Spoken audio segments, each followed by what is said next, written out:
Welcome, Boilermaker fans, to the Central Indiana Sports Report for today's Purdue Report with Jake Dunn. I'm your host, Greg Mengelt, and I am joined by Jake Dunn on the Riverside app. And we are going to talk mostly basketball, a little bit of football. Welcome, Jake. As always, thanks for having me, and glad we can start finally at a point in the year we can start to finally talk about basketball. Fear not, Purdue football fans. Jake and I will be back on Friday to preview the Purdue-Minnesota football game, and then we'll be back on Saturday, or most likely Sunday, our reaction to Purdue's upset win over the Gophers. We also will have a little Purdue football news at the end of this podcast, but this is going to be 95% basketball. I listened to Matt Painter's podcast with Jon Rothstein, and I have thoughts, Jake, and I assume you're always willing to talk Boilermaker basketball. For sure. I haven't gotten a chance to listen to that podcast yet, but I did see some clips from it, and Matt Painter's always a good listen. He is. He doesn't do coach speak. I will say that this podcast, if your goal was to get nuggets about this team, there wasn't a whole lot of that. They mostly talked about what it's like to recruit these days and the landscape of college basketball and the last couple of years run and him being a Cubs fan. But there were some things, and I'm going to talk about it. Also, the times and TV details have been released for all 33 Purdue basketball games this year. And Jake, the basketball fan day and scrimmages are scheduled for 10 days from now at Mackey Arena to get your first glimpse of a team that returns 86% of its scoring from a Sweet 16 team, a team that Matt Painter told Jon Rothstein on Tuesday has enough firepower to win a national championship. I think the team that went to the national championship 2 years ago, obviously it was a really good team, but Edey was just such a big piece of that. With him gone, I think that forces the rest of the team to be a little better, and I think they've stood up to that task so far. I agree this is the most complete team that Matt Painter has had, certainly in the last 10 plus years. I would agree with him. This is probably his best shot that he's had so far in his career to win a national championship. If it's not his most complete team was in 2011. Mm-hmm. Unfortunately, injuries stopped that one. Yeah. We might be on a completely different trajectory in Purdue history right now if Robbie Hummel had not gone up to Minnesota and torn his ACL. Yeah, I completely agree. I will never acknowledge Connecticut's 2011 national championship. You can never convince me that a Purdue team with Robbie Hummel doesn't easily beat that Connecticut team.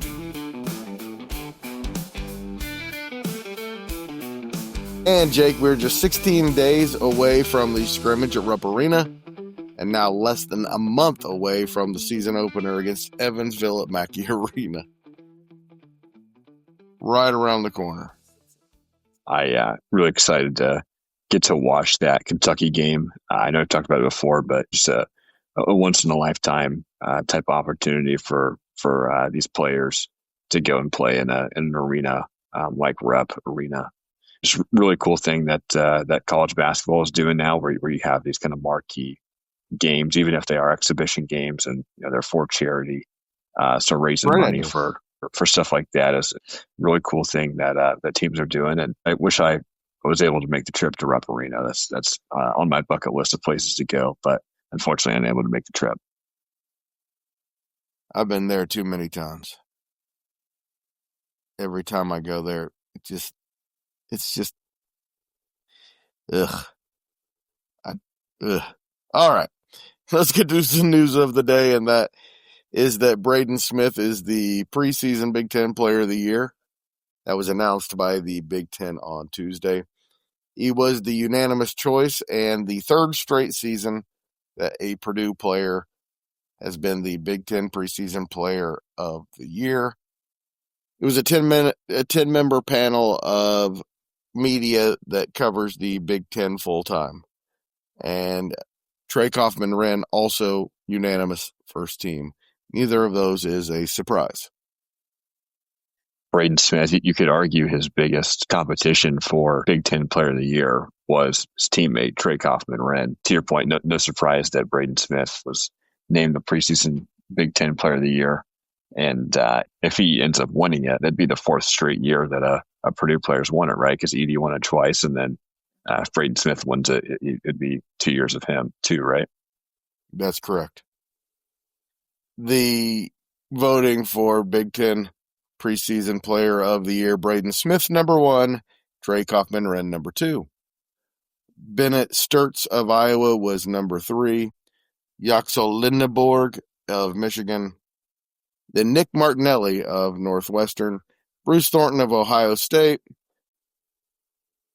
Nate Biddle of Oregon. Jackson Shellstead of Oregon. Really like him. That's going to be a nice Ducks team. Donovan Dent of UCLA and John Blackwell of Wisconsin were the players who got votes.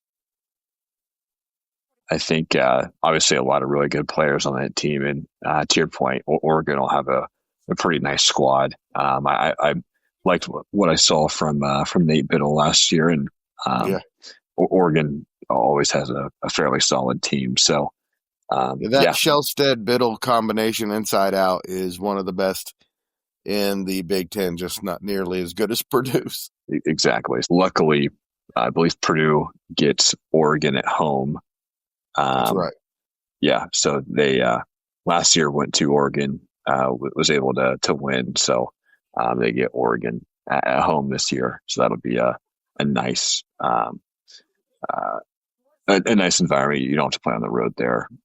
This year's West Coast trip is at USC and at UCLA in late January. So looks like both those games will be on Peacock. Hopefully those should be fairly winnable games. Some notes from Matt Painter's podcast with Jon Rothstein on CBS Sports. Daniel Jacobson, he said, is up to 250 pounds, and that the experience with USA basketball helped his confidence a ton. I'm really excited to see him play this year, see how he has developed in the offseason. I think from him resting, he probably could have came back towards the end of the last year, but there was really no point to bring him back. So I'm glad that he's had almost an entire year of rest. He got hurt 1 or 2 minutes into the second game of the year.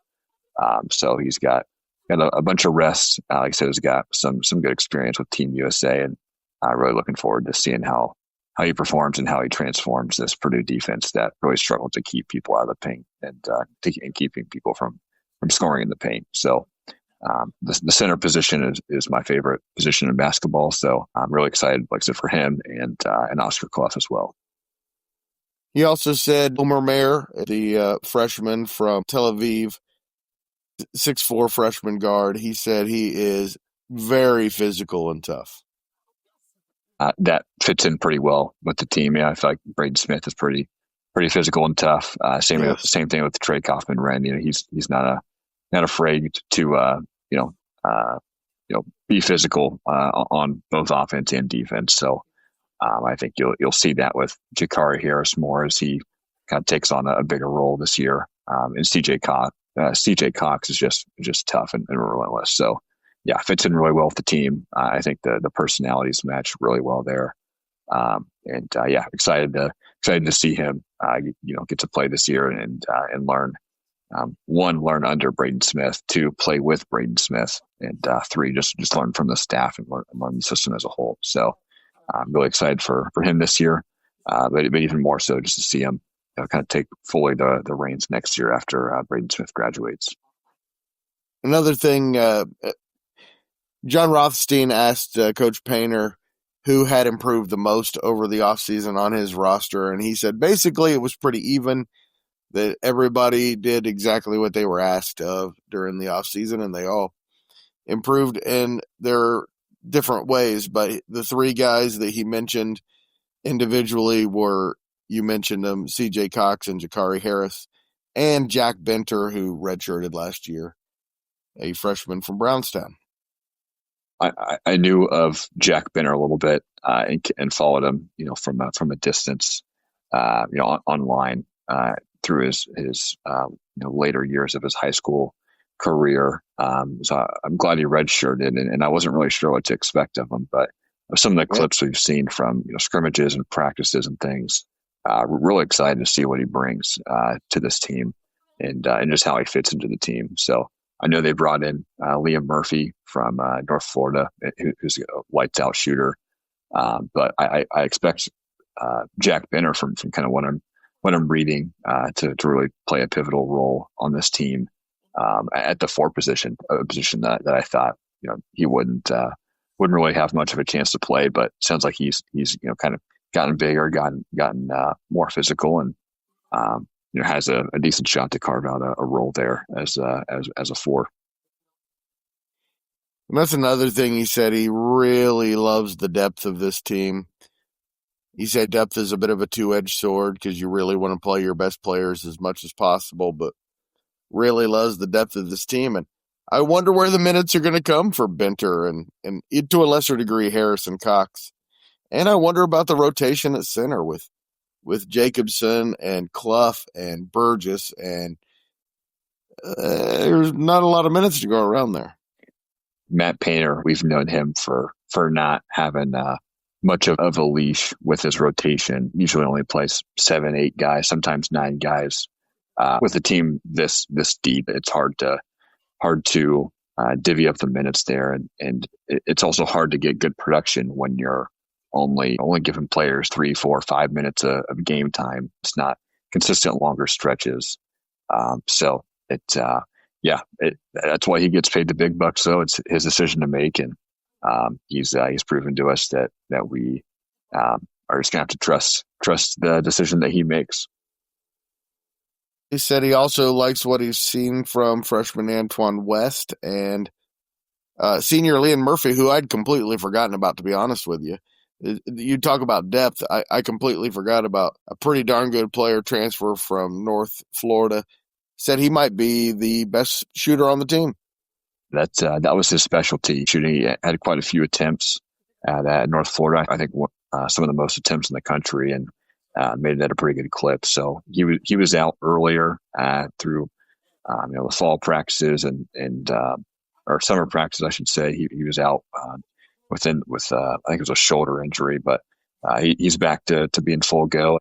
I think he's got a pretty quick release, so if he's on the floor, can't really leave him open, but you can't really sag off him because he will make you pay for sure. So I don't envy the opposing coaches of the teams Purdue will play this year, because you can't really leave anybody open. You can't really help off anybody. It's going to be a hard team to guard. So really strong offense. And I think if the defense can just take a step here, Purdue's going to be in a great spot. I think the thing Coach Painter said that was most interesting to me in the podcast was this year they are talking a lot about the Final Four. They're talking a lot about it being in Indianapolis and how much they want to be there, and they are talking about winning national championships. He said it's a different approach that he's taken. He said he wants it out there. He wants to speak it into existence. He wants them to know that's the expectation. And I think in the clips I saw from the podcast, he said that your best season is always going to be your bar or your standard, the expectation that you set for yourself. So I'm glad that he's sharing that with the team. Everybody on the team knows that it's a goal. They know that they're capable of achieving that goal. So I'm really glad that he's being open and honest about that, and making it known that that's kind of the expectation that's set for themselves. So this nucleus of Braden Smith, Fletcher Lawyer, TKR, they were on that team that lost to Fairleigh Dickinson in the first round. So from then, I think they know that when it comes to crunch time, comes to March and April, they know that they can't really mess around. They gotta be serious, and I think we'll see that at quite a bit throughout the season. And last thing about the podcast, And I'm going to paraphrase here, but Painter said basically if they play defense and rebound, ain't nobody beating them. If we are able to get rebounds and get out in transition with all of our depth and talent and athleticism, it's going to be hard to imagine anybody beating them, but they're going to have to play defense and they're going to have to rebound to make that happen. Like you mentioned, got a good amount of the playing time and scoring back from last year. Those were the biggest weaknesses for Purdue. Like I mentioned earlier, they're having a hard time keeping people out of the paint. So one, you get Daniel Jacobson back, who's like 7'4", really good shot blocker. You bring in Oscar Clough from South Dakota. He was one of the best scorers in college basketball at the center position. Can rebound really well, one of the best rebounders as well.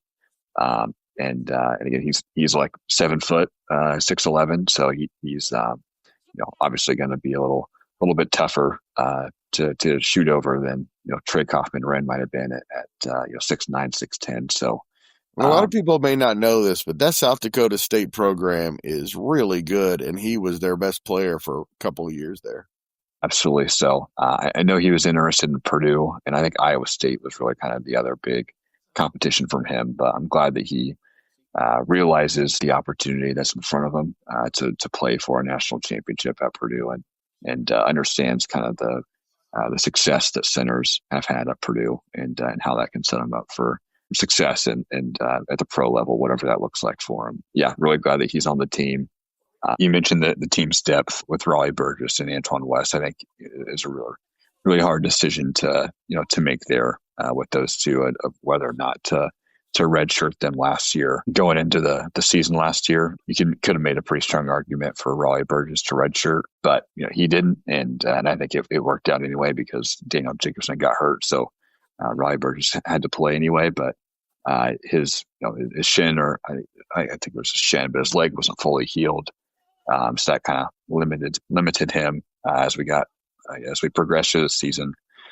So now that he's had surgery on it and has had some time to rest, it's really kind of with Daniel Jacobson, with TKR, with Oscar Clough in front of him. There's really not much of a path to playing time. So it's you have to make it right now, but one that I think Matt Painter is ultimately going to leave up to Raleigh, and he'll have the option to make that decision of whether or not he wants to redshirt or not. So he's got skill. He moves well for his size, and if he can get that Brandon Brantley and Matt Painter seasoning for another year, come back, and he might be a very valuable piece.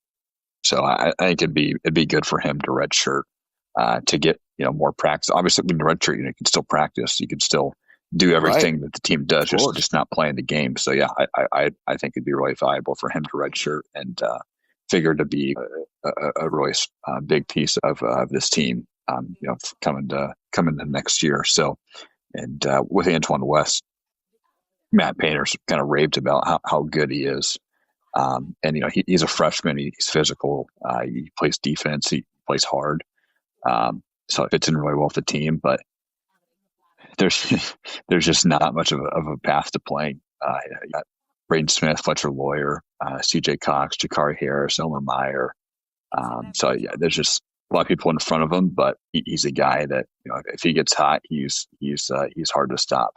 Again, I'm glad I don't have to make that decision. Glad Matt Painter gets to make that decision. There's a lot of players, but not a lot of minutes to go around. So it'll be interesting to see how that shakes out. It will, and it will shake out in the 33-game regular season. And as I mentioned at the top of the podcast, we now know the times and TV details for every game coming up for the season, including the scrimmages. And I have details here, Jake. At Rupp Arena in a scrimmage against Kentucky. I know it doesn't count for the record, but it's going to count in most people's eyes. 6 p.m. on the SEC network. I know we've talked about this in a prior podcast, but Matt Painter's approach to these is really to kind of put his team in tough situations. So they're not, the players may be playing to win, but they're not going through their normal prep like they would for a conference game or a non-conference game. So it's really just kind of to get to see guys like Raleigh Burgess and Antoine West to give them some playing time to really kind of see how they fit in. All summer they're practicing against themselves. But this will be the first opportunity that the coaches and players can see how they match up against other players not on Purdue's teams. The scrimmage against Kentucky will be really telling for that. And for those of you that don't know, players can play in these exhibition games, and it doesn't burn their red shirt. So it won't be until the Evansville game that if they play, that they won't have the opportunity to redshirt unless they get hurt or something like that later in the season. But these exhibition games are great, and like I said, good experience at Kentucky. Good test for a road environment. I'm sure it'll be packed for that, even though it is a scrimmage, it doesn't count. Still be a great road environment and a good test to really try to instill that it's going to be a grind. It's a long season, especially in the Big Ten. There's going to be a lot of adversity, so might as well start your season off with a tough environment like that, and a team that's going to be pretty similar to ones you'll see in March and April. Again, that's 16 days from right now. As Jake mentioned, the season openers at home against the Evansville Purple Aces, 6:30 Tuesday on the Big Ten Network. Thursday, November 13th, 7 o'clock at Alabama. That one is on ESPN2 on a Thursday evening.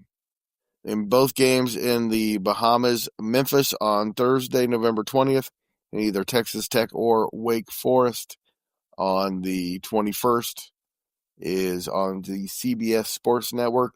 Both games are in the evening. We already knew those, but just going over all of it right now. The Big Ten opener, of course, there are 2 games in December before the Big Ten season really gets going, is at Rutgers, 8 p.m. on Fox Sports 1. And then you mentioned Iowa State earlier. They are in Mackey noon on Saturday, December 6th, the first network television game of the year, CBS, on Saturday, December 6th. Yeah, that'll be a great game. Always nice for some big power conference opponents to come into Mackey and get to play a really good team in Iowa State. So it should be a great game. Then the following Saturday, the Boilermakers host Marquette at Mackey Arena, 2 p.m. on the Peacock app. Few games on the Peacock apps. If you don't have the Peacock app and you are into Big Ten basketball, I would probably suggest that you get it. It's a pretty good app anyway, so probably worth the investment. And then the following Saturday, December 20th, against Auburn at the Fieldhouse in downtown Indianapolis, 6:30 p.m., also on the Peacock app. People kind of joke that Peacock, at least for Big Ten basketball, is kind of turned into the Purdue basketball app. So yeah, if you want to watch Purdue basketball this year, they've got, I think, more than 5 games on Peacock. I think it's about 6 or so, maybe even more than that. Quite a few games on Peacock. So you'll want to make sure that you subscribe to that. And I think the rest you should be able to. I guess they have 1 game on Big Ten Plus exhibition against UND, but besides that, I think most of those are on Big Ten Network or Fox or Fox Sports 1. So all should be games that people normally get. But yeah, the Peacock, you'll have to go to the app to get that. So be sure to download that app. Now the NBC is in the NBA. They've got rights to broadcast NBA. 7 Pacers games are on the Peacock app too. And we mentioned Robbie Hummel earlier. He is going to be an analyst for them for NBC. So if any Boilermaker fans want to listen to Robbie, I believe he'll also still be doing college basketball. But he is so if you want to good see some, he's awesome. So I mean, I'm biased, but this is without bias. He is really good. And by the way, Rafael Davis is fantastic in the studio as well. Absolutely. So always good to see some former Boilers in the media like that. If you want to see Robbie, be sure to tune into the NBA on NBC, which is also on Peacock. Robbie does a great job of when he's doing Purdue games, not to be biased. And there are times that he is biased, but it's always at the appropriate time. So yeah, he's really good at that. One of the best for sure. Now we get to the meat of the Big Ten schedule. Saturday, January 3rd at Wisconsin, 8 p.m. on Fox.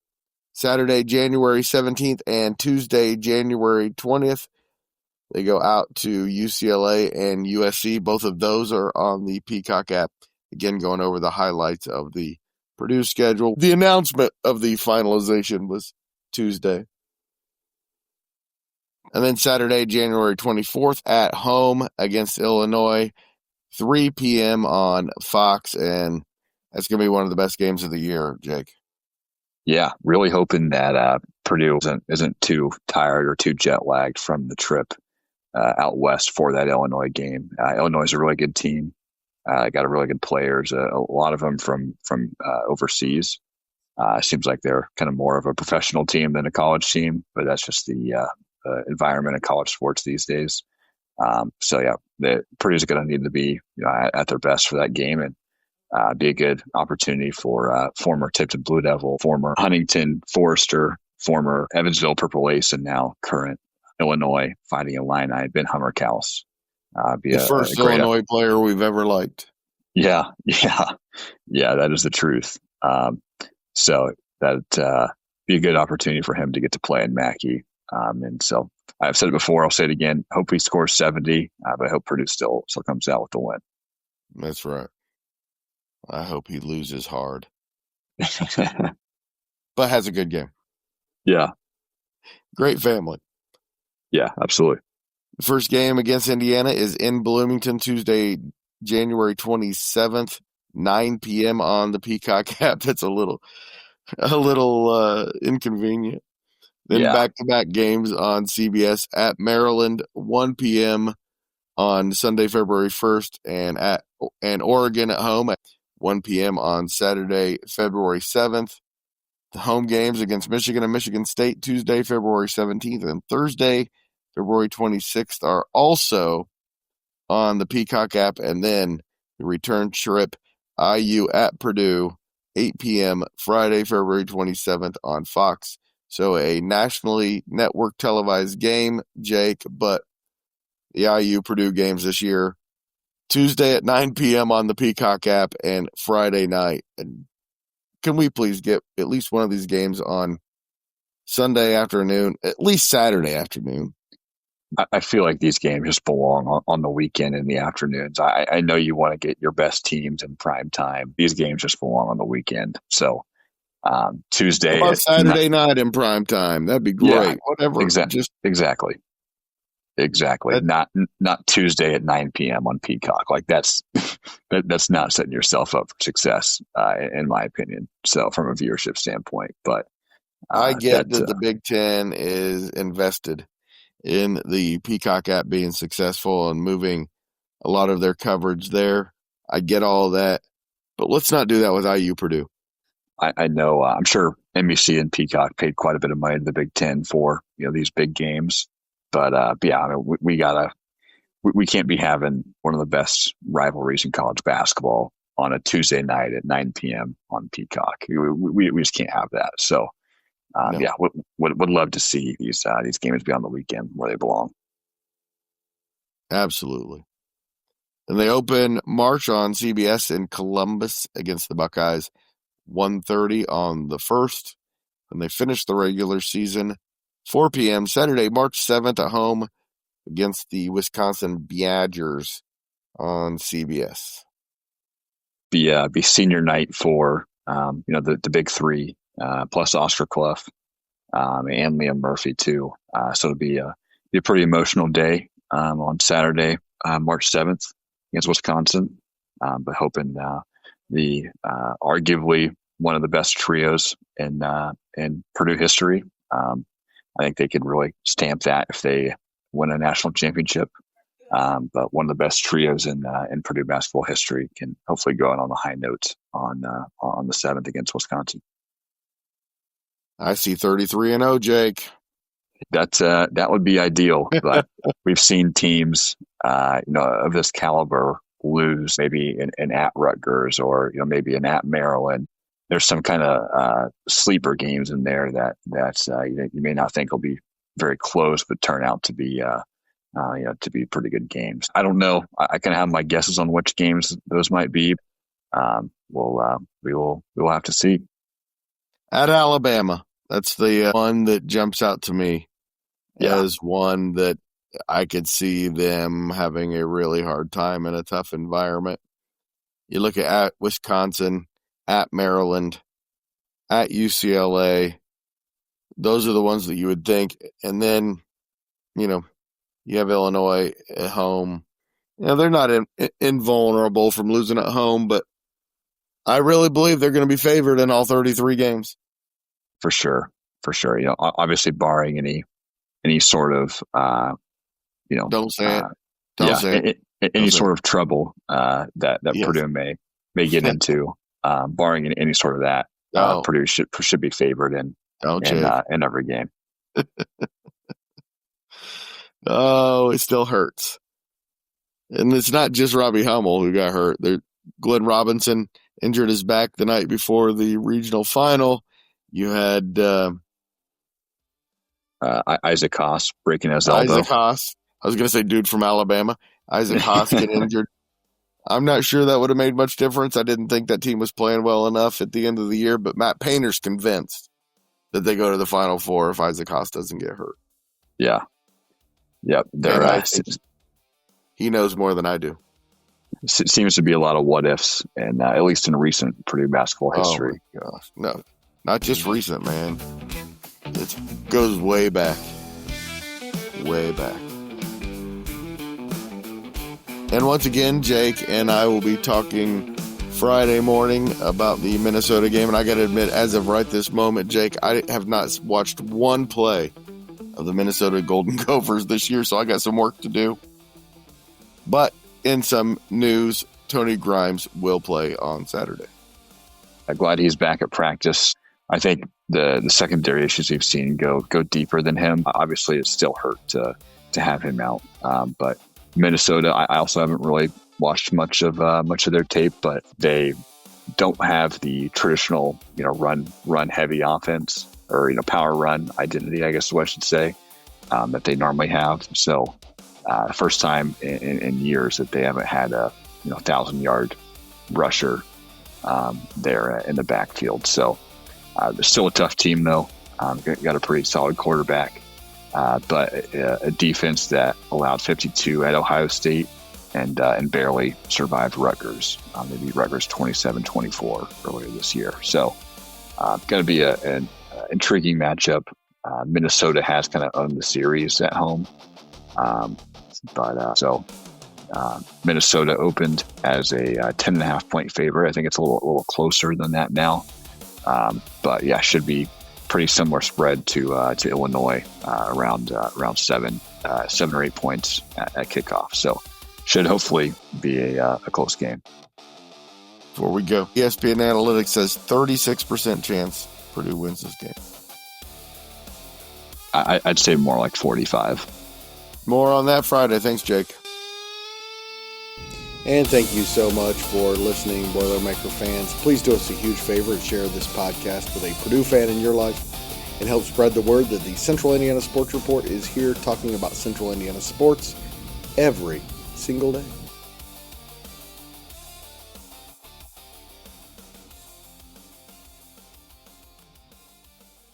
Central Indiana Sports Report is brought to you by TG Media, and I love Susie.